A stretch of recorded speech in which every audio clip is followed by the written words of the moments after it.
अब आप आराम से लेट जाइए, मोबाइल एक तरफ रख दीजिए या स्क्रीन की रोशनी थोड़ी कम कर लीजिए।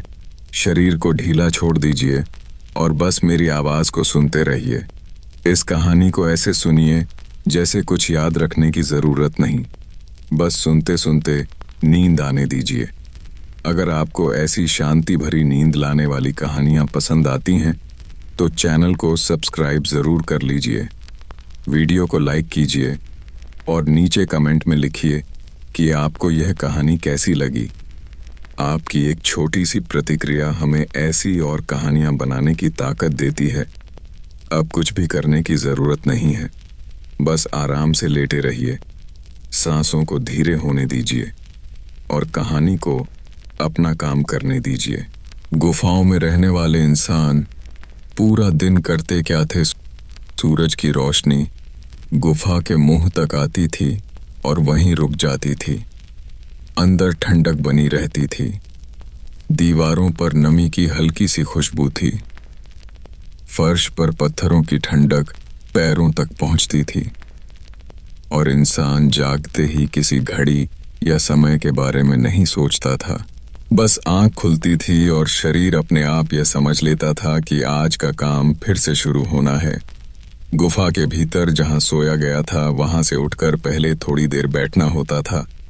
सांसें अपने आप बराबर होती थीं, बाहर से आती हवा की आवाज़ सुनी जाती थी, पक्षियों की हल्की हलचल, दूर कहीं पानी के बहने की धीमी ध्वनि और गुफा की छत से टपकती बूंदें। यही सब दिन की शुरुआत बनता था। कोई जल्दी नहीं थी, कोई भाग दौड़ नहीं थी, बस शरीर का धीरे धीरे चलने में आना था। गुफा के अंदर रखी चीजें अपनी जगह पर थीं, पत्थर के औजार, जानवरों की खालें, सूखी लकड़ियां और खाने के लिए रखे गए बीज या सूखे फल। इंसान पहले हाथों को देखता था, हथेलियों पर जमी मिट्टी, नाखूनों के किनारे सूखा हुआ कचरा और फिर पास पड़ी पत्थर की धार से हल्का सा साफ करना, तो थोड़ी बूंदों से हाथ और चेहरा गीला कर लेना। ज्यादा कुछ नहीं, बस इतना कि शरीर को ताजगी महसूस हो जाए। गुफा के अंदर रोशनी कम होती थी, इसलिए आंखें धीरे धीरे बाहर की तरफ देखने की आदत डालती थीं। गुफा के मुंह पर खड़े होकर बाहर के रंगों को देखना, आसमान का हल्का सा नीला, जमीन का भूरा, पेड़ों की हरियाली और हवा की दिशा को महसूस करना, यह सब बिना सोचे समझे होता था। दिन का बड़ा हिस्सा खाने की तैयारी और इंतजाम में जाता था, लेकिन उसमें भी कोई तनाव नहीं था। इंसान बाहर निकलता था, आसपास की जमीन को देखता था, कौन से पौधे आज ठीक लग रहे हैं, कौन से फल पके हुए दिखते हैं, किन झाड़ियों के पास जाना सुरक्षित है और किन से दूरी रखनी है। यह सब अनुभव से आता था, कोई लिखी हुई जानकारी नहीं, बस आंखों और शरीर की याद। चलते समय पैर जमीन को महसूस करते थे, कंकड़ पत्थरों से बचते हुए रास्ता बनता था। धूप अगर तेज होती तो पेड़ की छाया में थोड़ी देर रुक जाना, पसीने को सूखने देना, फिर आगे बढ़ जाना। गुफा में रहने वाला इंसान दिन को ऐसे टुकड़ों में नहीं बांटता था, बस चलता रहता था जब तक शरीर ठीक महसूस करता था। खाना जुटाने के बाद उसे तुरंत खाना जरूरी नहीं होता था। कई बार चीजों को साथ लाकर गुफा के पास रखा जाता था। कुछ बीजों को पत्थरों के बीच रखकर तोड़ा जाता था, कुछ फलों को साफ किया जाता था और कुछ चीजों को धूप में थोड़ा सुखाया जाता था ताकि बाद में भी काम आ सकें। यह सब बहुत सामान्य था, जैसे आज हम किसी अलमारी में चीजें रखते हैं, वैसे ही पत्थरों के बीच जगह बना दी जाती थी। गुफा की दीवारों में छोटे छोटे कोने होते थे जहां चीजें टिक जाती थीं। इंसान उन जगहों को जानता था, बिना सोचे हाथ अपने आप सही जगह पहुंच जाता था। दिन के बीच में शरीर को आराम की जरूरत होती थी, तब इंसान गुफा के अंदर या बाहर छाया में बैठ जाता था, पीठ किसी ठंडी चट्टान से लगाकर, आंखें आधी बंद, सांसें धीमी, आसपास की आवाजें सुनते हुए। कोई कहानी नहीं, कोई योजना नहीं, बस मौजूद रहना। गुफा में रहने वाले इंसान के लिए यह समय बहुत अहम था, क्योंकि शरीर को खुद को संभालने का मौका मिलता था। चोट अगर कहीं लगी हो तो वह भी धीरे धीरे शांत हो जाती थी। हाथों से पत्थरों को छूना, उनकी सतह को महसूस करना, ठंडा और खुरदुरा, यह सब दिमाग को शांत रखता था। दिन आगे बढ़ता था और धूप की दिशा बदलती थी, लेकिन इंसान बार बार आकाश की तरफ नहीं देखता था। उसे यह देखने की जरूरत नहीं होती थी कि कितना समय हुआ। शरीर ही बता देता था कि अब फिर से कुछ करना है। कभी कभी औजारों को ठीक करना होता था। पत्थर की धार को दूसरे पत्थर से रगड़ना, ध्यान से देखना कि किनारा बराबर है या नहीं। यह काम धीरे धीरे होता था, कोई जल्दबाजी नहीं, क्योंकि जल्दबाजी से हाथ कट सकता था। इसलिए हर हरकत में सावधानी रहती थी। गुफा के पास बैठकर यह सब करना सुरक्षित लगता था, क्योंकि आसपास का इलाका जाना पहचाना होता था। कुछ समय जानवरों की खालों को संभालने में जाता था, उन्हें धूप में फैलाना, उलटना, फिर वापस समेटना, ताकि वे सड़े नहीं। यह काम भी रोज का नहीं होता था। जब जरूरत होती तब किया जाता था, लेकिन जब किया जाता तो पूरे ध्यान से। गंध को सहना, हाथों पर चिपचिपाहट, और फिर बाद में हाथों को मिट्टी या रेत से रगड़कर साफ करना, यह सब जीवन का हिस्सा था। इसमें कोई घृणा या डर नहीं, बस काम जैसा काम। गुफा के अंदर की जगह को भी दिन में थोड़ा बदला जाता था। सोने की जगह को ठीक करना, पत्थरों को हटाना या जोड़ना, ताकि रात को ठंड कम लगे। गुफा के मुंह पर लकड़ियों को सही तरह रखना, ताकि हवा सीधी अंदर न आए। यह सब दिन की रोशनी में किया जाता था, क्योंकि अंधेरे में यह मुश्किल होता था। गुफा में रहने वाला इंसान रोशनी का पूरा इस्तेमाल करता था, लेकिन उससे ज्यादा नहीं। जैसे जैसे धूप कम होने लगती थी, वैसे वैसे काम भी अपने आप धीमे पड़ जाते थे। शाम के करीब शरीर फिर से खाने की ओर जाता था। जो कुछ लाया गया था उसे खाना, धीरे धीरे चबाना, स्वाद को महसूस करना, पेट भरने से पहले रुक जाना, क्योंकि बहुत ज्यादा खाने से शरीर भारी हो जाता था। गुफा के बाहर बैठकर खाना ज्यादा पसंद किया जाता था, क्योंकि हवा खुली होती थी और धुआं अगर कहीं हो तो बाहर ही रहता था। खाने के बाद थोड़ी देर शांत बैठना, हाथों को गोद में रखना, पैरों को फैलाना और बस आसपास को देखना, यही दिन का आखिरी सक्रिय हिस्सा होता था। दिन भर में बहुत ज्यादा बातें नहीं होती थीं, क्योंकि जरूरत नहीं होती थी। इंसान अपने शरीर और आसपास की चीजों के साथ इतना जुड़ा हुआ था कि शब्दों की कमी महसूस नहीं होती थी। गुफा में लौटते समय कदम अपने आप धीमे हो जाते थे। अंदर की ठंडक फिर से स्वागत करती थी और बाहर की हल्की रोशनी धीरे धीरे खत्म हो जाती थी। यह कोई अचानक बदलाव नहीं था, बल्कि बहुत आराम से होने वाला परिवर्तन था। गुफा के अंदर रात की तैयारी दिन के ही हिस्से जैसी लगती थी। कोई अलग काम नहीं, बस वही चीजें जो दिन में थीं, अब थोड़ा पास खिसका दी जाती थीं। सोने की जगह पर खाल बिछाई जाती थी, शरीर को आरामदायक स्थिति में लाया जाता था और आंखें बंद होने से पहले बाहर की आखिरी आवाजें सुनी जाती थीं। दिन भर का कोई हिसाब नहीं लगाया जाता था, बस यह एहसास होता था कि शरीर ने जो करना था वह कर लिया और अब आराम ठीक है।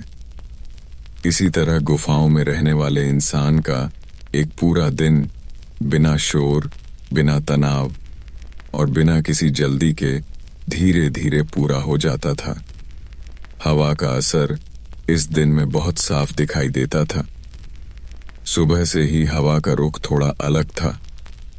गुफा के बाहर खड़े होकर इंसान यह महसूस करता था कि आज हवा ठंडी नहीं, बल्कि हल्की गुनगुनी है।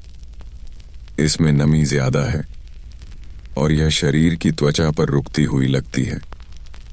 ऐसे दिन में काम करने का तरीका अपने आप बदल जाता था। ज्यादा तेज चलना अच्छा नहीं लगता था, क्योंकि सांस भारी हो सकती थी, इसलिए कदम छोटे होते थे। चाल में एक स्थिरता रहती थी, जैसे शरीर खुद को बचा रहा हो। गुफा के अंदर नमी भी ज्यादा महसूस होती थी। दीवारों को छूने पर हाथ थोड़े गीले हो जाते थे। पत्थर ठंडे नहीं बल्कि साधारण से लगते थे। ऐसे मौसम में सबसे पहले यह देखा जाता था कि गुफा के मुंह पर रखी लकड़ियां ठीक हैं या नहीं, क्योंकि हवा अगर अंदर तक पहुंच जाए तो रात में परेशानी हो सकती थी। लकड़ियों को थोड़ा सा सरकाना, उनके बीच की खाली जगह भरना, यह काम बिना सोचे समझे किया जाता था। हाथों में ताकत का इस्तेमाल नहीं, बस सही जगह पर दबाव। शरीर झुकता था, फिर सीधा होता था। सांस थोड़ी तेज होती थी, फिर सामान्य हो जाती थी। गुफा के अंदर की हवा कुछ देर बाद संतुलित लगने लगती थी। इस दिन बाहर जाने से पहले जमीन को ज्यादा ध्यान से देखा जाता था, क्योंकि नमी वाली जमीन फिसलन भरी हो सकती थी। पैर रखते समय एड़ी पहले नहीं, बल्कि पूरा तलवा, ताकि संतुलन बना रहे। ऐसे छोटे छोटे बदलाव इंसान के रोजमर्रा के हिस्से थे। बाहर निकलते ही मिट्टी की खुशबू तेज लगती थी, पौधों के पत्तों पर जमा पानी चमकता था, और हवा जब चेहरे से टकराती थी तो ठंडक के साथ हल्की सी चिपचिपाहट भी छोड़ जाती थी। यह सब शरीर नोट करता था, दिमाग नहीं। इस दिन खाने की तलाश में ज्यादा दूर जाना जरूरी नहीं लगता था, क्योंकि आसपास ही कुछ पौधे अच्छे दिख रहे थे। पत्तों को छूकर देखा जाता था। अगर वे ज्यादा नरम हों तो छोड़ दिया जाता था, अगर मजबूत हों तो थोड़ा तोड़ लिया जाता था। यह सब हाथों की समझ से होता था। आंखें बस रास्ता दिखाती थीं। कई बार किसी झाड़ी के पास खड़े होकर इंसान रुक जाता था, हवा की दिशा को महसूस करता था। अगर हवा उलटी आती तो आगे बढ़ने से पहले रुकना ठीक लगता था, क्योंकि गंध बदल सकती थी। गुफा के पास लौटते समय शरीर थोड़ा भारी महसूस करता था, शायद हवा की वजह से। इसलिए सीधे अंदर जाने की बजाय बाहर ही पत्थर पर बैठना बेहतर लगता था। पत्थर की सतह आज ज्यादा ठंडी नहीं थी, लेकिन आरामदायक थी। बैठते ही पीठ अपने आप ढीली पड़ जाती थी, कंधों का बोझ उतरता था, आंखें आसपास घूमती थीं। पेड़ों की पत्तियों की हलचल, जमीन पर रेंगते छोटे कीड़े और हवा में तैरती धूल, यह सब बिना किसी क्रम के दिखाई देता था। इस दिन औजारों पर ज्यादा काम नहीं किया जाता था, क्योंकि नमी में पत्थर फिसल सकता था, इसलिए बस उन्हें देख लिया जाता था। उनकी जगह ठीक की जाती थी। अगर कोई धार थोड़ी कमजोर लगती तो उसे अलग रख दिया जाता था। यह काम बहुत शांत तरीके से होता था। हाथों की गति धीमी रहती थी और नजरें ज्यादा देर किसी एक चीज पर टिकती नहीं थीं। दोपहर के आसपास शरीर को ज्यादा आराम की जरूरत महसूस होती थी, शायद हवा और नमी की वजह से। इसलिए गुफा के अंदर जाकर बैठना अच्छा लगता था। अंदर की रोशनी हल्की थी, लेकिन आंखों के लिए आरामदायक। फर्श पर बैठकर पैर फैलाना, हथेलियों को घुटनों पर रखना और कुछ देर बस सांसों को चलने देना, यह किसी अभ्यास जैसा नहीं था, बस शरीर का स्वाभाविक जवाब था। बाहर की आवाजें अंदर तक पहुंचती थीं, लेकिन धीमी होकर, जैसे किसी मोटे कपड़े से छनकर आ रही हों। इस समय गुफा की दीवारें अलग तरह से महसूस होती थीं। हाथ लगाने पर ठंड नहीं, बल्कि एक स्थिरता, जैसे दीवारें कह रही हों कि सब ठीक है, यहां कुछ भी बदलने की जरूरत नहीं। इंसान ज्यादा देर तक एक ही जगह बैठा रह सकता था, बिना बेचैनी के, बिना उठने की जल्दी के। कभी कभी आंखें बंद हो जाती थीं, लेकिन नींद नहीं आती थी। बस हल्का सा सुन्नपन आता था। जब बाहर की रोशनी थोड़ी बदलने लगती थी, तब फिर से हल्की गतिविधि शुरू होती थी। लाए गए पत्तों और फलों को देखना, उनमें से जो ठीक ना हो उन्हें अलग करना, जो सही हो उन्हें एक साथ रखना। यह काम ध्यान मांगता था, लेकिन तनाव नहीं। हाथ अपने आप चल रहे होते थे और शरीर उस लय में ढल चुका होता था। ऐसे मौसम में आग का इस्तेमाल कम किया जाता था, क्योंकि हवा भारी थी और धुआं ठीक से नहीं उठता था। इसलिए अगर जरूरत हो तो आग को गुफा के बाहर ही जलाया जाता था। बहुत छोटी, बस इतनी कि थोड़ा गर्म एहसास मिल जाए।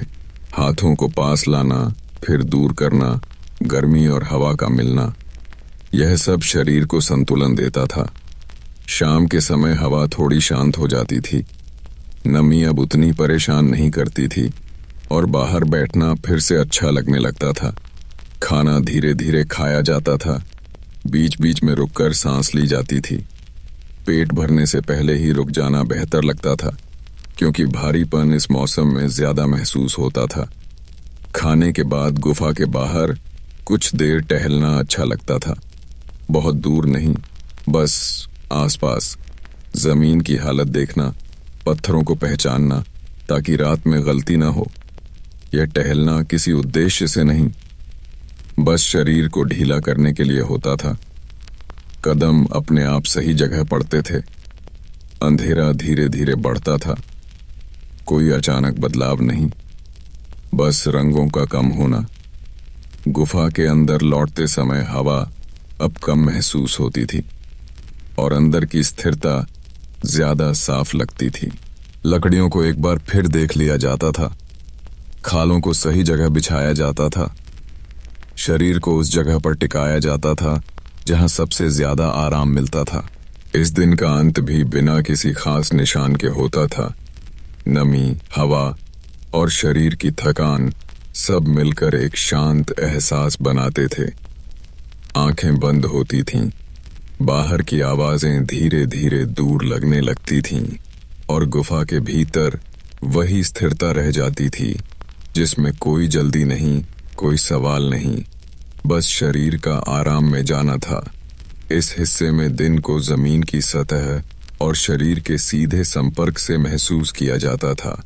सुबह आंख खुलते ही सबसे पहले जो बात साफ होती थी वह यह कि आज जमीन ज्यादा सख्त लग रही है या नरम। गुफा के फर्श पर बैठते समय हथेलियां खुद ही नीचे टिक जाती थीं, उंगलियां पत्थर की महीन दरारों में चली जाती थीं और वहीं से शरीर दिन की हालत समझ लेता था। अगर पत्थर ज्यादा ठंडा लगे तो यह साफ संकेत होता था कि बाहर की हवा भी ठंडी होगी, और अगर पत्थर साधारण लगे तो दिन आराम से निकलेगा। यह कोई सोच नहीं थी, बस एक एहसास जो रोज बिना बदले मौजूद रहता था। उठने के बाद शरीर को खींचने जैसा कुछ नहीं किया जाता था, लेकिन हाथ अपने आप ऊपर जाते थे। पीठ थोड़ी सी सीधी होती थी, गर्दन एक तरफ झुकती थी, फिर दूसरी तरफ। यह सब बिना किसी तय क्रम के होता था, जैसे शरीर अपने आप जांच कर रहा हो कि सब ठीक है या नहीं। पैरों पर वजन डालते समय एड़ियों में हल्की सी जकड़न महसूस होती थी, जो 2-3 कदम चलने के बाद अपने आप ढीली पड़ जाती थी। गुफा से बाहर निकलते समय जमीन की बनावट बदल जाती थी। अंदर चिकना पत्थर, बाहर मिट्टी और कंकड़, और यही बदलाव दिन की चाल तय करता था। चलते समय नजर ज्यादा दूर नहीं जाती थी, आंखें ज्यादातर जमीन पर ही रहती थीं, क्योंकि जमीन ही सबसे जरूरी जानकारी देती थी। कहाँ पांव रखना है, कहाँ से बचना है, कौन सा पत्थर हिल सकता है और कौन सा भरोसेमंद है। ऐसे चलते हुए इंसान का ध्यान आसमान या दूर के पेड़ों पर कम और अपने कदमों पर ज्यादा रहता था। यह ध्यान भारी नहीं लगता था, बल्कि आराम देता था, क्योंकि हर कदम सही जगह पड़ने से शरीर में एक स्थिरता बनी रहती थी। दिन के इस हिस्से में काम छोटे छोटे होते थे, जैसे जमीन से सूखी लकड़ी उठाना, पत्थर को एक जगह से दूसरी जगह सरकाना, या गुफा के बाहर पड़े किसी भारी टुकड़े को थोड़ा घुमाना। इन कामों में ताकत कम और समझ ज्यादा लगती थी। हाथ पकड़ते समय उंगलियां कसती नहीं थीं, बल्कि सतह को पहचानती थीं। अगर लकड़ी ज्यादा चिकनी लगे तो पकड़ बदल दी जाती थी। अगर पत्थर की किनारी तेज लगे तो हाथ पीछे हट जाता था। यह सब इतनी तेजी से होता था कि सोचने का मौका ही नहीं मिलता था। खाना जुटाने के दौरान भी जमीन का एहसास सबसे अहम रहता था। झुकते समय घुटनों पर भार पड़ता था। मिट्टी की ठंडक कपड़ों के बिना सीधे त्वचा तक पहुंचती थी और कुछ देर बाद शरीर उसी स्थिति का आदी हो जाता था। अगर ज्यादा देर झुकना पड़े तो वजन एक घुटने से दूसरे पर डाल दिया जाता था। फिर थोड़ी देर खड़े होकर सांस ली जाती थी। यह संतुलन शरीर अपने आप बना लेता था, बिना किसी परेशानी के। गुफा के पास लौटकर बैठते समय सबसे पहले यह देखा जाता था कि कहाँ बैठना ठीक रहेगा। जमीन अगर थोड़ी ढलान पर हो तो शरीर अपने आप उसे टाल देता था। सपाट जगह ढूंढी जाती थी। बैठते ही पैरों का फैलना, हथेलियों का जमीन पर टिकना और रीढ़ का धीरे धीरे ढीला होना, यह सब एक साथ होता था। जमीन से सीधा संपर्क शरीर को शांत करता था, जैसे थकान नीचे उतर रही हो। इस हिस्से में समय का कोई साफ एहसास नहीं होता था, बस शरीर के संकेत होते थे, जैसे पेट में हल्की सी आवाज या कंधों में वजन, जो बताता था कि अब थोड़ा रुकना ठीक रहेगा या थोड़ा आगे बढ़ना चाहिए। खाने के समय भी जमीन का इस्तेमाल होता था। चीजों को सीधे जमीन पर रखकर खाना या पत्थर को थाली की तरह इस्तेमाल करना। इससे खाना ज्यादा आराम से खाया जाता था, क्योंकि शरीर झुका हुआ और स्थिर रहता था। दोपहर के बाद जमीन की गर्मी बढ़ने लगती थी, लेकिन यह जलाने वाली नहीं होती थी, बस हल्की सी गर्माहट जो पैरों के तलवों से ऊपर जाती थी। ऐसे में छाया में बैठना अच्छा लगता था, जहां जमीन ठंडी रहती थी। वहां बैठकर इंसान कभी कभी पैरों को जमीन पर रगड़ता था, जैसे धूल और थकान दोनों एक साथ उतर रही हों। यह हरकत बार बार नहीं होती थी, बस जब जरूरत महसूस होती थी। गुफा के अंदर लौटने पर जमीन फिर से ठंडी और सख्त लगती थी, और यह बदलाव साफ महसूस होता था। अंदर बैठते समय शरीर थोड़ा सिकुड़ता था, जैसे ठंड को अपनाने की कोशिश कर रहा हो। खाल बिछाने से पहले जमीन को हाथ से साफ करना, छोटे पत्थरों को हटाना ताकि लेटते समय चुभन न हो। यह काम बहुत ध्यान से किया जाता था, क्योंकि रात में उठकर इसे ठीक करना मुश्किल होता था। शाम के समय जब बाहर की जमीन ठंडी होने लगती थी, तब आखिरी बार गुफा के बाहर खड़ा होकर पैरों के नीचे की सतह को महसूस किया जाता था। यह एक तरह की जांच होती थी कि रात के लिए सब ठीक है या नहीं। अगर कहीं कोई पत्थर गलत जगह लगा हो तो उसे सरका दिया जाता था, क्योंकि अंधेरे में वही पत्थर परेशानी बन सकता था। रात में गुफा के अंदर लेटते समय जमीन का एहसास सबसे मजबूत होता था। खाल के नीचे पत्थर की ठंडक हल्की सी महसूस होती थी, लेकिन डराने वाली नहीं, बल्कि भरोसे जैसी। शरीर धीरे धीरे उसी ठंडक में ढल जाता था। सांसें लंबी और बराबर होने लगती थीं, और दिन भर जमीन के साथ बने संपर्क का असर यह होता था कि शरीर खुद को सुरक्षित महसूस करता था, बिना किसी सोच के, बिना किसी बेचैनी के। और इसी एहसास में आंखें अपने आप बंद हो जाती थीं।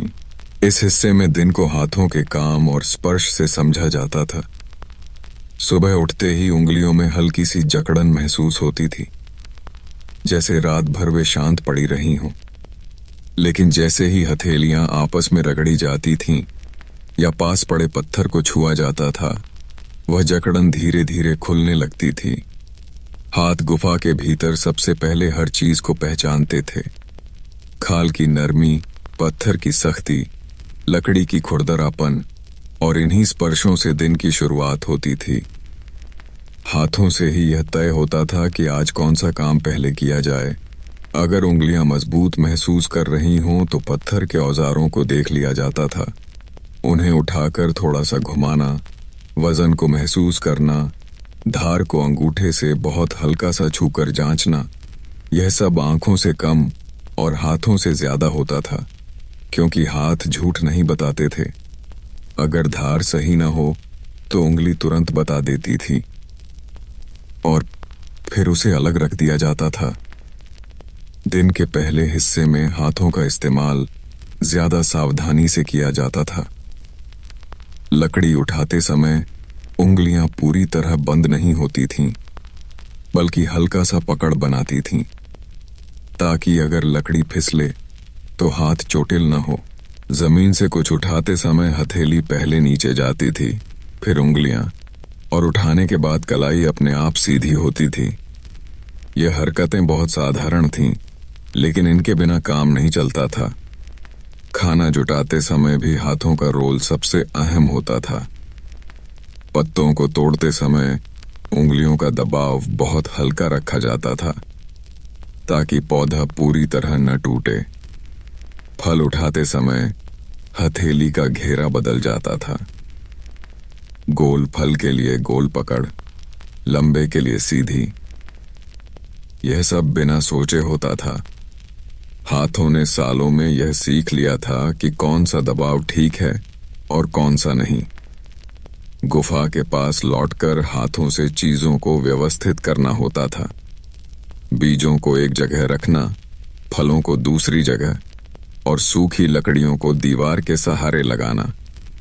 हाथ चीजों को रखते समय जगह को भी महसूस करते थे।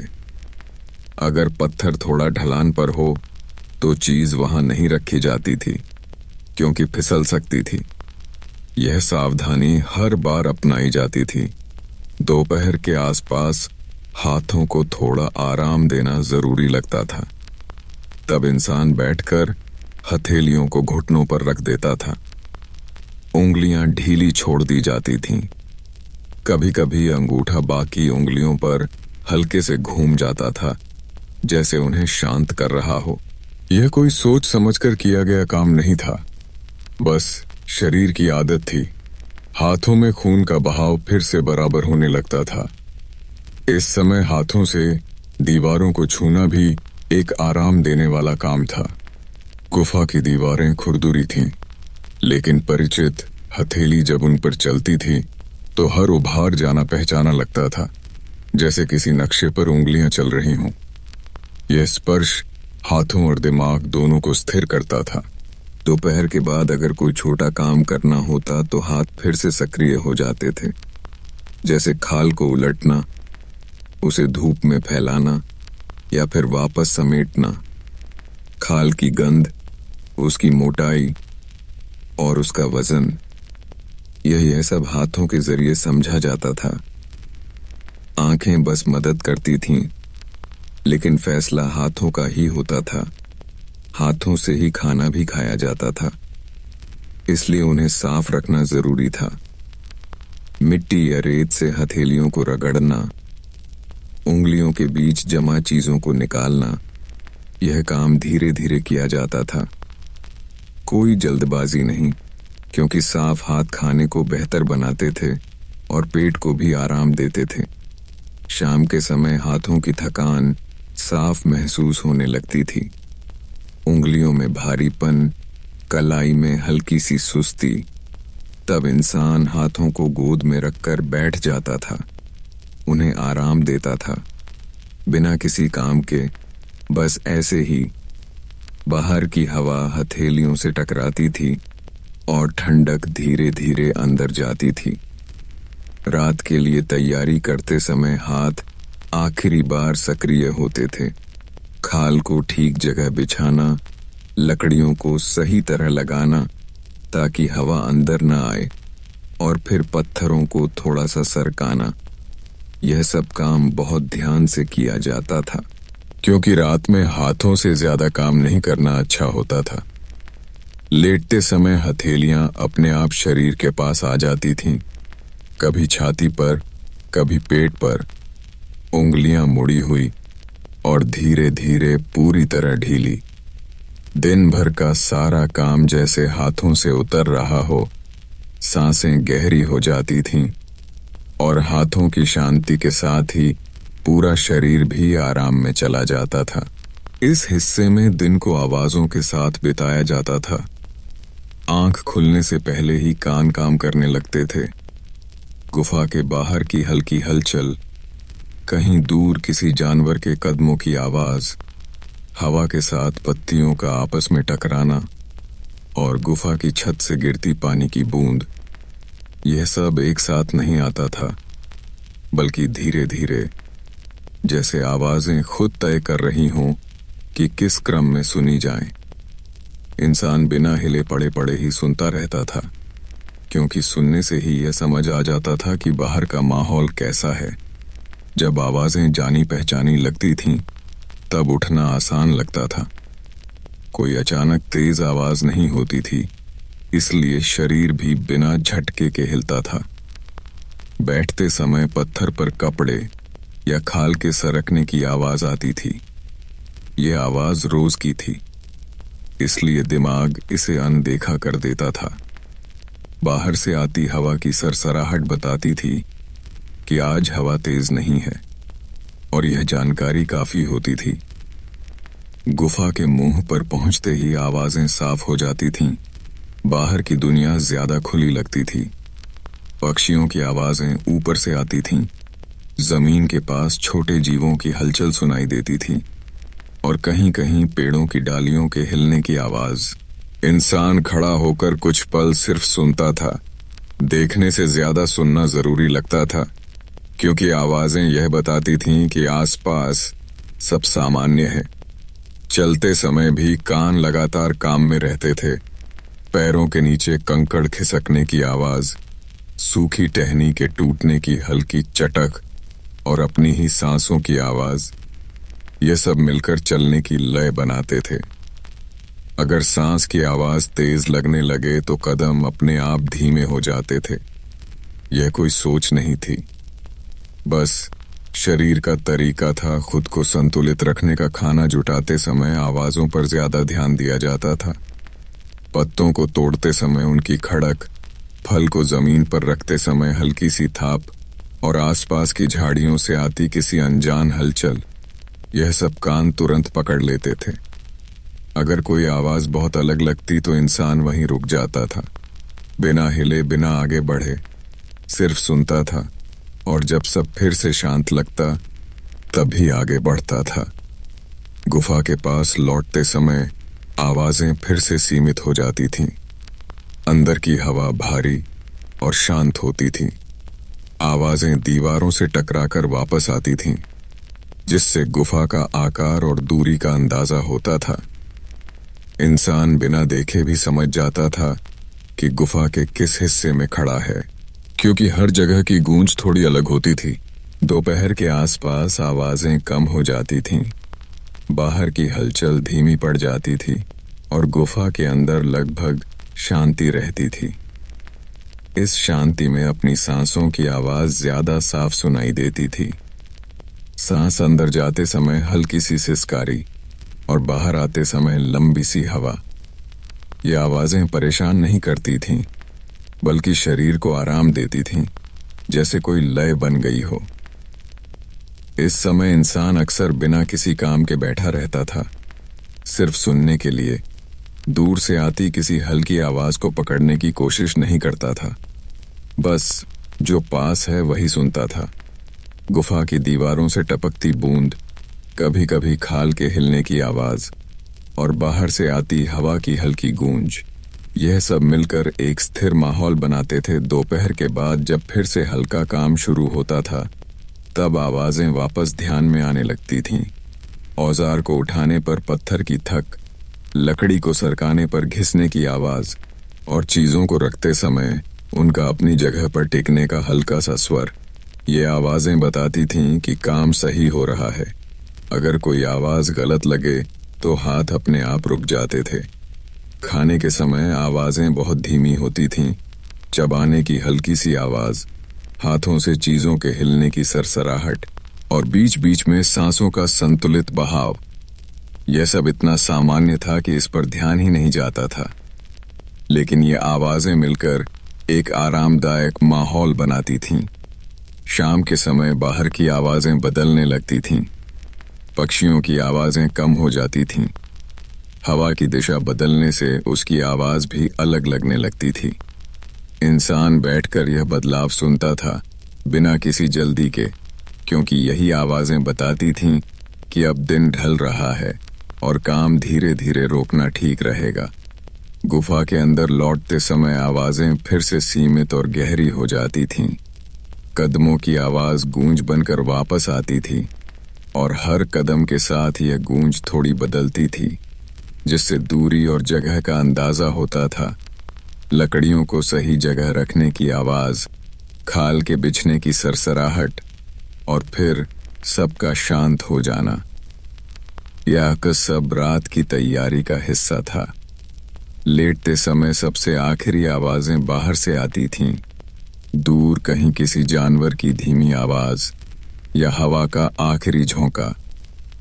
फिर गुफा के अंदर सिर्फ अपनी सांसों की आवाज रह जाती थी, जो धीरे धीरे और धीमी होती जाती थी, और इन्हीं आवाजों के साथ दिन खत्म हो जाता था, बिना किसी शोर के, बिना किसी बेचैनी के।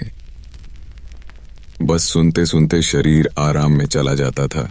इस हिस्से में दिन को रोशनी और छाया के साथ देखा जाता था। आंख खुलते ही पहली चीज जो महसूस होती थी वह पूरी रोशनी नहीं बल्कि हल्की सी उजास होती थी। गुफा के भीतर अंधेरा पूरी तरह नहीं होता था, बस एक नरम सा अंधेरा जिसमें चीजों की रूपरेखा दिखाई देती थी।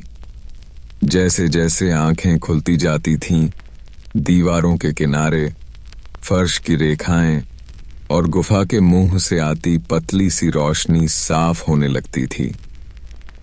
यह रोशनी चुभती नहीं थी, बल्कि आंखों को धीरे धीरे जगाती थी।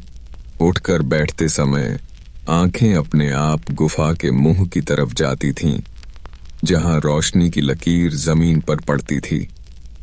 उस लकीर की लंबाई और मोटाई देखकर यह समझ आ जाता था कि बाहर धूप कितनी तेज है। अगर लकीर पतली और साफ हो तो धूप तेज होती थी, और अगर फैली हुई हो तो आसमान में बादल होते थे। यह देखना किसी हिसाब किताब जैसा नहीं था, बस रोज का अनुभव था। गुफा से बाहर निकलते ही रोशनी का असर सीधा आंखों पर नहीं पड़ता था, क्योंकि बाहर की दुनिया खुली थी। रोशनी चारों तरफ फैली हुई थी। पेड़ों की छाया जमीन पर अलग अलग आकार बना रही थी, और आंखें उन आकारों को बिना रुके देखती थीं। कभी पत्तों की जाली जैसी छाया, कभी मोटी शाखा की गहरी रेखा। यह सब आंखों को व्यस्त रखता था, लेकिन थकाता नहीं था। चलते समय रोशनी और छाया साथ साथ बदलती रहती थीं। एक कदम धूप में, दूसरा छाया में, और यह बदलाव बहुत धीरे होता था। शरीर इस बदलाव के साथ अपने तापमान को संभालता था। अगर धूप ज्यादा लगे तो कदम अपने आप छाया की तरफ मुड़ जाते थे, और अगर छाया ठंडी लगे तो धूप में थोड़ा रुक जाना अच्छा लगता था। यही ये सब बिना सोचे समझे होता था।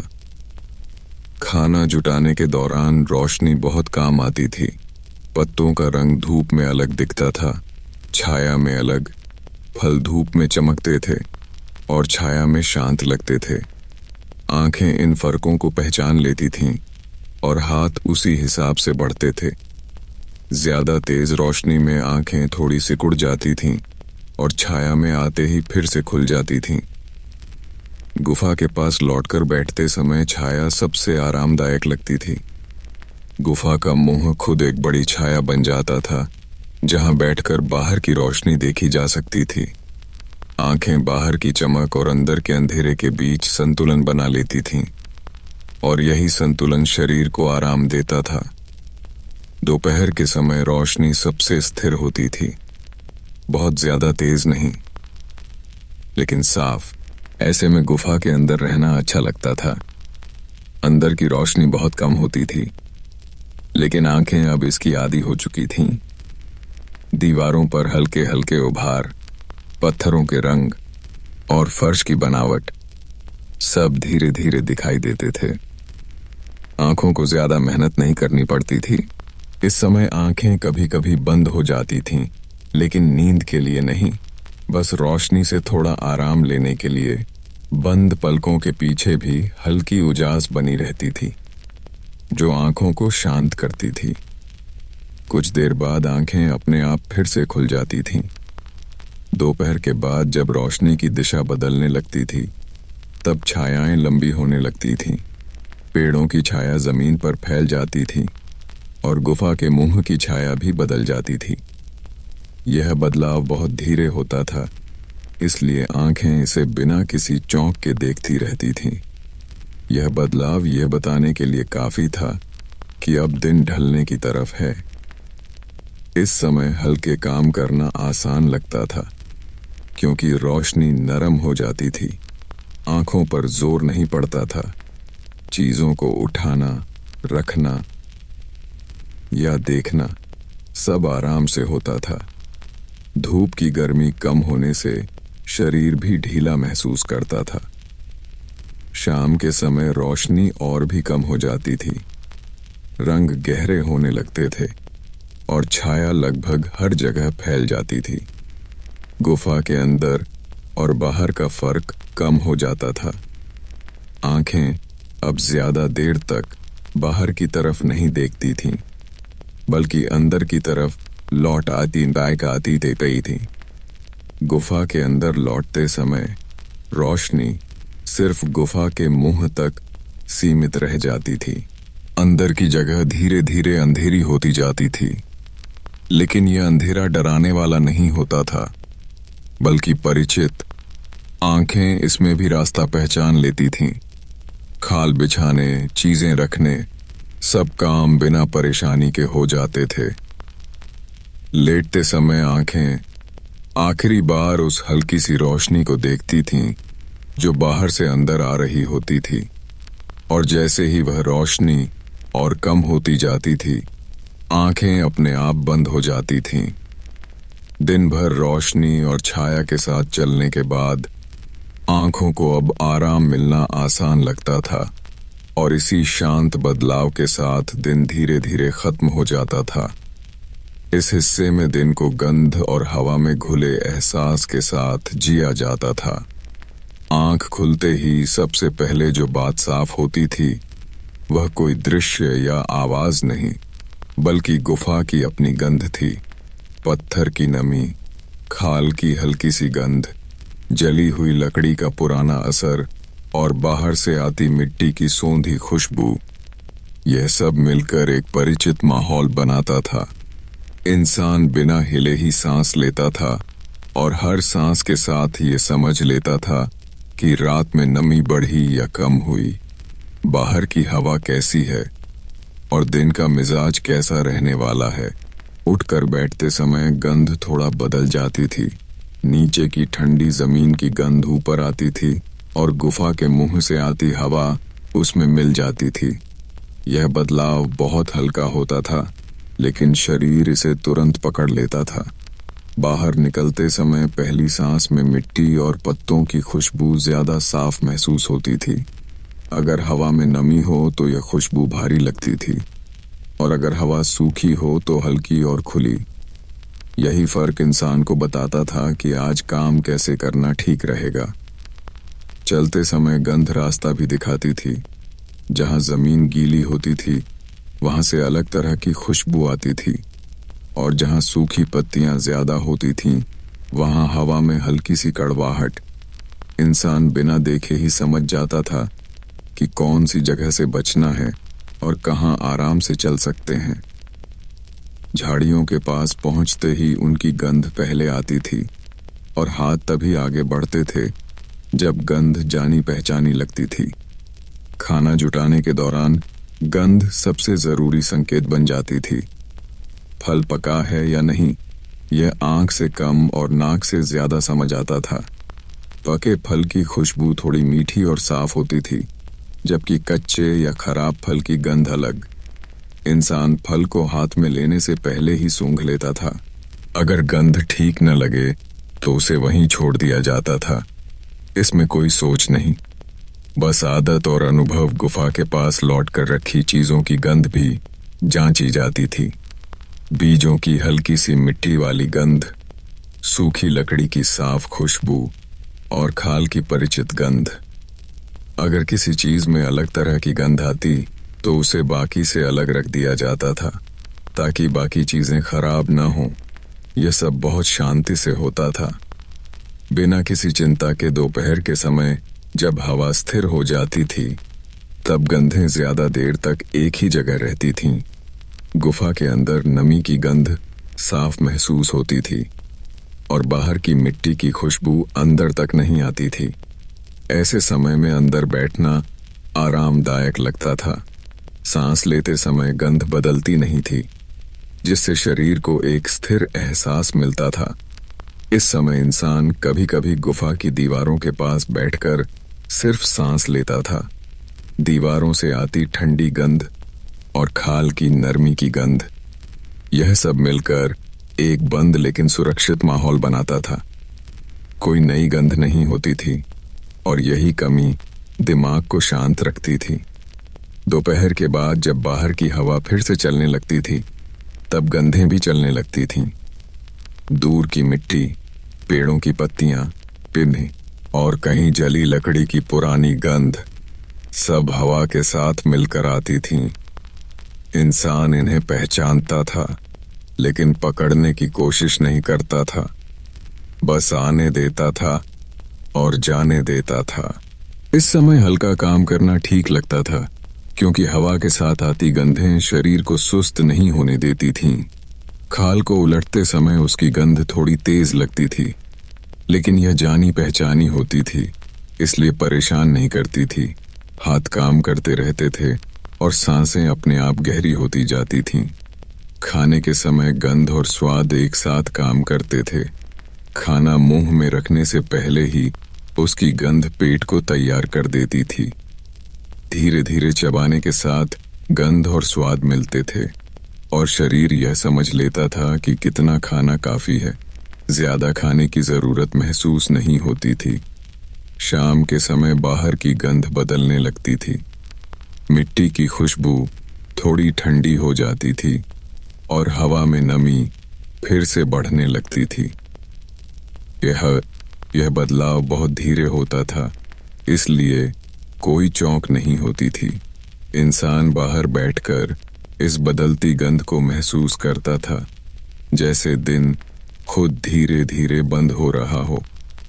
गुफा के अंदर लौटते समय बाहर की गंध अंदर की स्थिर गंध में मिल जाती थी। कुछ देर तक दोनों साथ रहती थीं। फिर बाहर की गंध धीरे धीरे कम हो जाती थी और गुफा की अपनी गंध फिर से हावी हो जाती थी।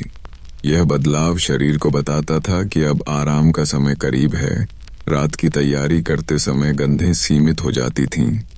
खाल की गंध, पत्थर की ठंडक की गंध और हल्की सी नमी, यह सब मिलकर एक बंद सा माहौल बनाते थे।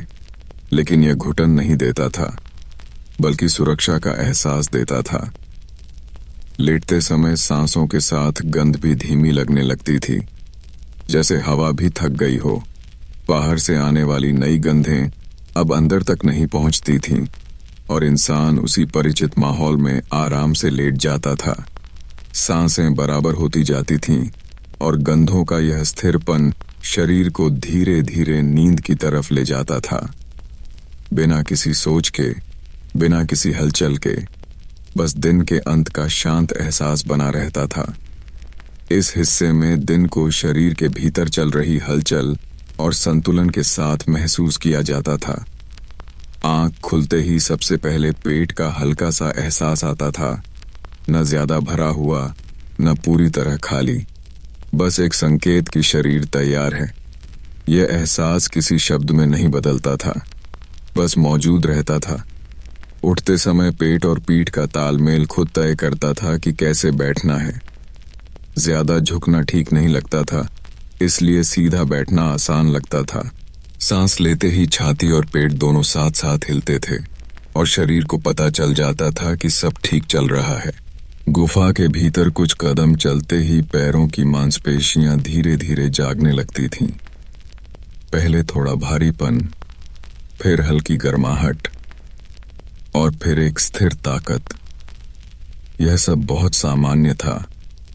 कोई जोर नहीं, कोई खिंचाव नहीं, बस शरीर का अपने आप संतुलन बनाना।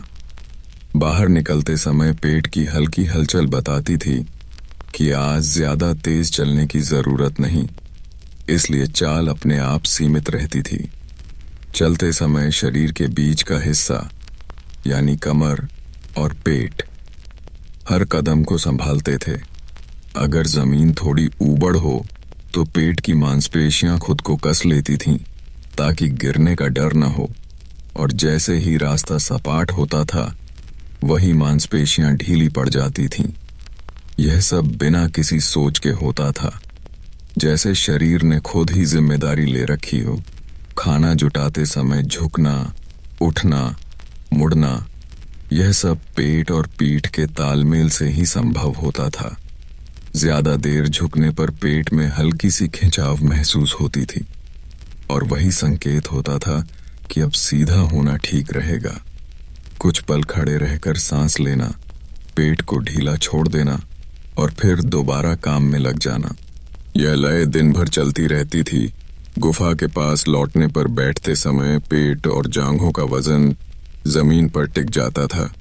यह टिकाव शरीर को आराम देता था, जैसे सारा बोझ नीचे उतर गया हो। बैठकर कुछ खाने पर पेट धीरे धीरे भरने लगता था, लेकिन इंसान पेट को पूरी तरह भरने नहीं देता था, क्योंकि तब शरीर भारी हो जाता था। हल्का सा भराव ही काफी लगता था। दोपहर के समय शरीर के अंदर की हलचल सबसे शांत होती थी। पेट में कोई जोर नहीं, सांसें बराबर और दिल की धड़कन भी बहुत साफ महसूस नहीं होती थी। ऐसे समय गुफा के अंदर बैठना अच्छा लगता था, क्योंकि बाहर की गर्मी शरीर को सुस्त कर सकती थी। अंदर की ठंडक पेट और छाती दोनों को संतुलन देती थी। इस समय इंसान अक्सर बिना किसी काम के बैठा रहता था, बस शरीर के भीतर चल रही हरकतों को महसूस करता था। सांस अंदर जाती, पेट थोड़ा फैलता, सांस बाहर आती, पेट फिर से सामान्य हो जाता। यह क्रम इतना आरामदायक होता था कि आंखें अपने आप आधी बंद हो जाती थीं, लेकिन नींद नहीं आती थी। बस एक गहरी शांति रहती थी। दोपहर के बाद हल्का काम करते समय शरीर फिर से सक्रिय होता था, लेकिन पहले जैसा तेज नहीं। पेट और पीठ अब ज्यादा सावधानी से काम करते थे। किसी भारी चीज को उठाते समय पेट अपने आप कस जाता था ताकि पीठ पर जोर न पड़े, और जैसे ही चीज नीचे रखी जाती थी पेट फिर से ढीला हो जाता था। यह तालमेल शरीर को थकने से बचाता था। खाने के समय पेट का संकेत सबसे साफ होता था। पहला निवाला अंदर जाते ही शरीर बता देता था कि यह ठीक है। दूसरा भी आराम से जाता था, लेकिन जैसे ही पेट थोड़ा भरा हुआ महसूस करता था, हाथ अपने आप रुक जाते थे। ज्यादा खाने की इच्छा नहीं होती थी, क्योंकि शरीर जानता था कि रात में हल्का रहना बेहतर है। शाम के समय शरीर के भीतर की गर्मी धीरे धीरे कम होने लगती थी। पेट और छाती दोनों हल्के लगने लगते थे। बाहर बैठकर सांस लेना अच्छा लगता था, क्योंकि ठंडी हवा पेट की गर्मी को संतुलित करती थी। यह ठंडक चुभती नहीं थी, बल्कि सुकून देती थी। गुफा के अंदर लौटते समय शरीर खुद को समेटने लगता था। पेट और जांघें थोड़ा सिकुड़ती थीं, ताकि ठंड कम लगे। खाल बिछाते समय बैठने और झुकने में अब ज्यादा ताकत नहीं लगानी पड़ती थी, क्योंकि शरीर दिन भर के काम के बाद अपने आप ढल चुका होता था। लेटते समय पेट और छाती दोनों बहुत शांत महसूस होते थे। सांसें लंबी और बराबर, दिल की धड़कन धीमी लेकिन साफ। शरीर का हर हिस्सा जैसे एक ही लय में आ गया हो। कोई भारीपन नहीं, कोई खालीपन नहीं, बस संतुलन। और इसी संतुलन के साथ आंखें बंद हो जाती थीं। शरीर धीरे धीरे आराम में उतर जाता था, बिना किसी सोच के, बिना किसी बेचैनी के। इस हिस्से में दिन को दूरी और पास होने के एहसास के साथ जिया जाता था। आंख खुलते ही यह साफ होता था कि गुफा के अंदर सब कुछ बहुत पास है। दीवारें, फर्श, छत, सब हाथ बढ़ाने भर की दूरी पर, और यही नजदीकी शरीर को एक तरह की सुरक्षा देती थी। उठकर बैठते समय यह दूरी और भी साफ महसूस होती थी। दीवार से पीठ टिकाते ही ठंडक तुरंत पहुंच जाती थी और सामने की खाली जगह सीमित लगती थी, लेकिन असहज नहीं, बल्कि जानी पहचानी गुफा के मुंह की तरफ बढ़ते समय दूरी धीरे धीरे बढ़ने लगती थी। हर कदम के साथ सामने का खुला हिस्सा बड़ा होता जाता था। रोशनी दूर से पास आती हुई लगती थी और बाहर की हवा भी धीरे धीरे करीब आती थी। यह बदलाव बहुत नरम होता था, इसलिए शरीर को किसी तरह का झटका नहीं लगता था। बस यह एहसास होता था कि अब जगह खुल रही है। बाहर निकलते ही पास और दूर का फर्क और साफ हो जाता था। सामने पेड़ थोड़ी दूरी पर होते थे, जमीन नीचे फैली होती थी और आसमान बहुत दूर। आंखें इस फैलाव को देखती थीं, लेकिन पकड़ने की कोशिश नहीं करती थीं। इंसान ज्यादा दूर देखने में रुचि नहीं रखता था, क्योंकि पास की चीजें ज्यादा काम की होती थीं। जमीन के पास पड़ी लकड़ी, पास की झाड़ी और हाथ की पहुंच में आने वाली चीजें, यही दिन का आधार थीं। चलते समय दूरी का एहसास हर कदम के साथ बदलता रहता था। पास की जमीन तुरंत ध्यान खींचती थी, जबकि दूर की चीजें सिर्फ मौजूद रहती थीं। अगर कोई पत्थर पास में हो तो कदम उसे ध्यान में रखकर पड़ता था, और अगर रास्ता साफ हो तो दूरी का एहसास कम हो जाता था, जैसे शरीर और जमीन एक साथ चल रहे हों। खाना जुटाते समय पास का महत्व सबसे ज्यादा होता था। फल को हाथ में लेने से पहले आंखें उसकी दूरी को जांचती थीं। ज्यादा दूर झुकना ठीक नहीं लगता था, इसलिए वही चीज उठाई जाती थी जो आराम से हाथ में आ जाए। यह कोई आलस नहीं था, बल्कि शरीर का तरीका था खुद को सुरक्षित रखने का। पास की चीजें भरोसेमंद लगती थीं। गुफा के पास लौटते समय दूरी फिर से सिकुड़ने लगती थी। खुली जगह पीछे छूट जाती थी और गुफा का मुंह धीरे धीरे पास आता था। अंदर कदम रखते ही दूरी फिर से सीमित हो जाती थी, लेकिन अब यह सीमितपन भारी नहीं लगता था, बल्कि आरामदायक, जैसे दिन भर बाहर रहने के बाद कोई परिचित जगह मिल गई हो। दोपहर के समय गुफा के अंदर बैठकर दूरी लगभग खत्म सी लगती थी। दीवारें पास, छत पास और बाहर की दुनिया थोड़ी दूर। यह संतुलन शरीर को शांत रखता था। बाहर की खुली दूरी अब जरूरी नहीं लगती थी, क्योंकि अंदर की नजदीकी ही काफी होती थी। इस समय इंसान कभी कभी गुफा के मुंह पर बैठता था, जहां अंदर और बाहर की दूरी मिलती थी। एक तरफ पास की दीवार, दूसरी तरफ खुली जमीन। यह बीच की जगह सबसे आरामदायक लगती थी, क्योंकि यहां से बाहर भी देखा जा सकता था और अंदर की सुरक्षा भी महसूस होती थी। दोपहर के बाद जब हल्का काम किया जाता था, तब दूरी का एहसास फिर से काम में आता था। चीजों को रखते समय यह देखा जाता था कि वे कितनी दूर हैं। बहुत पास रखने से असुविधा हो सकती थी और बहुत दूर रखने से काम में रुकावट। इसलिए हर चीज को एक सही दूरी पर रखा जाता था। यह दूरी आंख और हाथ दोनों मिलकर तय करते थे। खाने के समय दूरी बहुत कम हो जाती थी। खाना हाथ में, मुंह के पास और बाकी दुनिया थोड़ी दूर। इस नजदीकी में ध्यान भटकता नहीं था, क्योंकि सब कुछ सीमित और साफ था। पेट भरते ही हाथ रुक जाते थे और खाना फिर से थोड़ी दूरी पर रख दिया जाता था। शाम के समय बाहर की खुली दूरी फिर से आकर्षित नहीं करती थी। आसमान दूर होता जा रहा था और जमीन ठंडी लगने लगी थी। इसलिए गुफा के पास रहना अच्छा लगता था, जहां दूरी सीमित थी और हर चीज जानी पहचानी। गुफा के अंदर लौटते समय दूरी पूरी तरह सिमट जाती थी।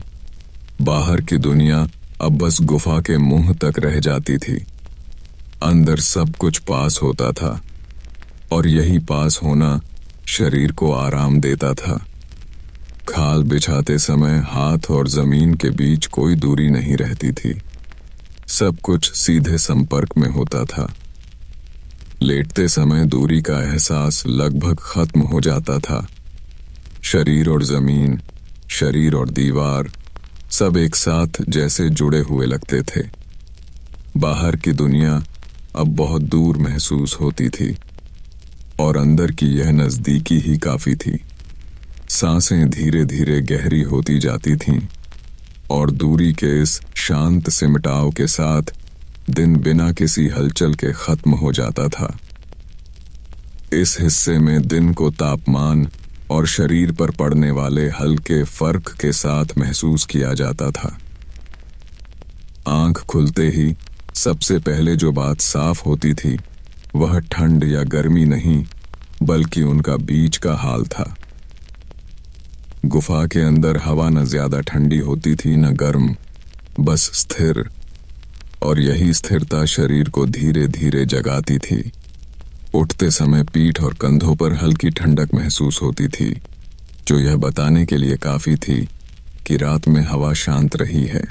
हाथों को शरीर के पास रखते हुए बैठना अपने आप आसान लगता था। गुफा के मुंह की तरफ बढ़ते समय तापमान में बहुत हल्का सा फर्क महसूस होता था। बाहर की हवा अंदर से थोड़ी अलग लगती थी, जैसे त्वचा पर हल्का सा दबाव बदल गया हो।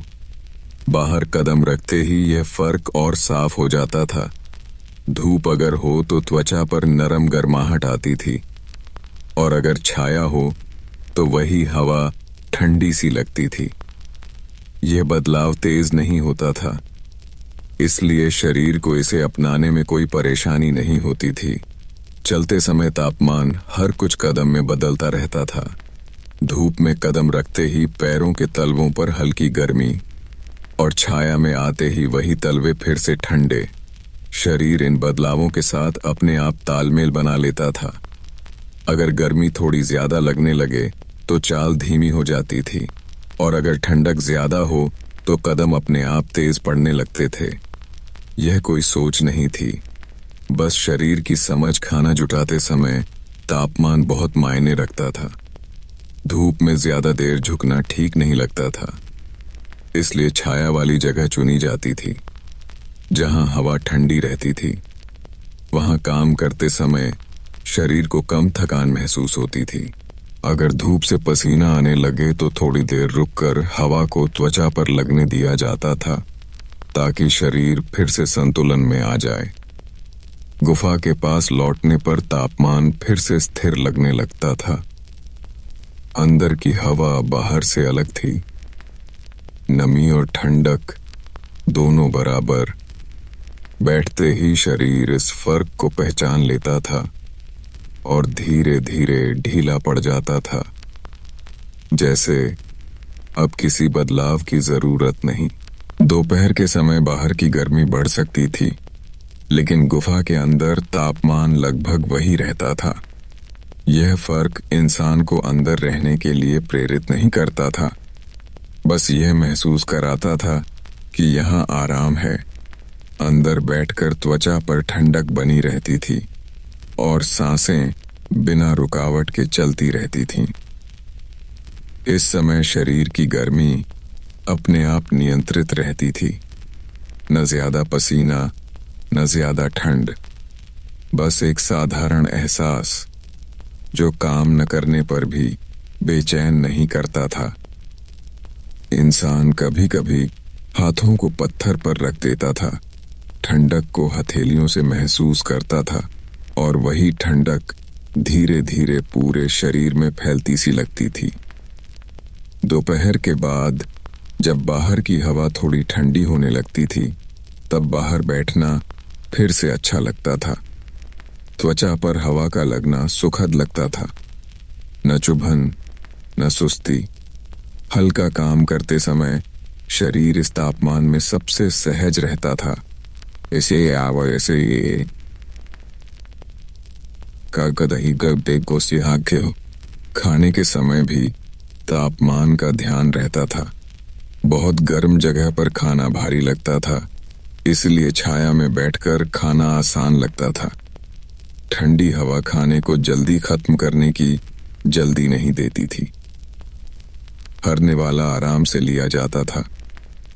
शाम के समय तापमान धीरे धीरे गिरने लगता था। यह गिरावट अचानक नहीं होती थी, बस हवा में हल्की सी ठंडक बढ़ जाती थी।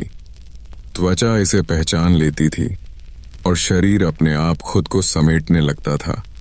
हाथ शरीर के पास आ जाते थे और बैठने की जगह भी ऐसी चुनी जाती थी जहां हवा सीधी न लगे। गुफा के अंदर लौटते समय तापमान फिर से वही परिचित स्थिर रूप ले लेता था। बाहर की ठंडक अंदर आकर रुक जाती थी। खाल बिछाते समय शरीर अब किसी बदलाव की उम्मीद नहीं करता था, क्योंकि अंदर सब कुछ तय और शांत था। लेटते समय त्वचा पर ठंडक और गर्मी का कोई फर्क नहीं लगता था। शरीर उस स्तर पर पहुंच चुका होता था जहां उसे बस आराम चाहिए होता था। सांसें धीरे और गहरी हो जाती थीं, मांसपेशियां ढीली पड़ जाती थीं और दिन भर तापमान के साथ बने तालमेल का नतीजा ये होता था कि शरीर बिना किसी सोच के, बिना किसी रुकावट के नींद की तरफ चला जाता था। गुफा के भीतर वही स्थिर हवा बनी रहती थी और इसी स्थिरता में पूरा दिन शांत तरीके से समाप्त हो जाता था।